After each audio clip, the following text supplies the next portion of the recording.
SA பாஷா அவர்கள் மரணமடைந்திருக்கிறார்கள். அவருடைய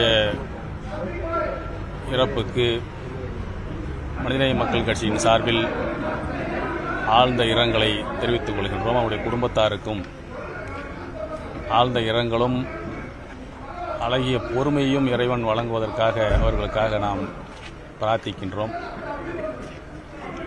பாஷாபாய் அவர்களுடைய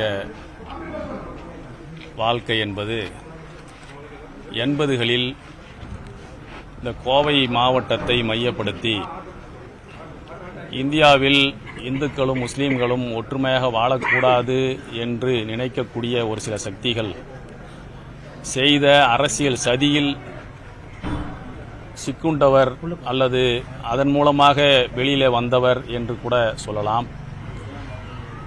இஸ்லாமிய மக்களை மையப்படுத்தி கோயம்புத்தூரில் செய்த பல்வேறு சதி செயல்களுக்கு எதிராக போராடக்கூடியவராக அவர் வெளிவந்து, அதே நேரத்தில் ஒரு சில விரும்பத்தகாத சம்பவங்கள் நடந்திருந்தாலும்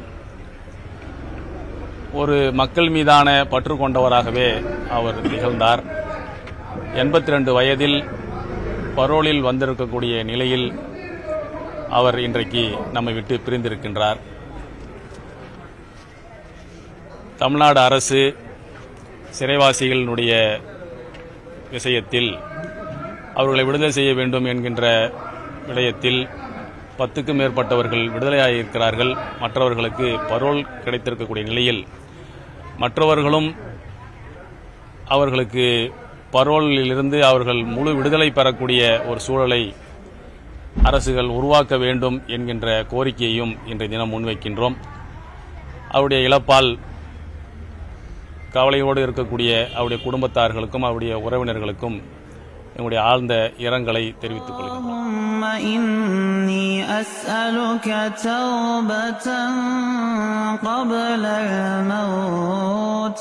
وراحة عند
चलो कैसे तेरे सितमगर है, लाश असगर है, दस्ते पदर पर है।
है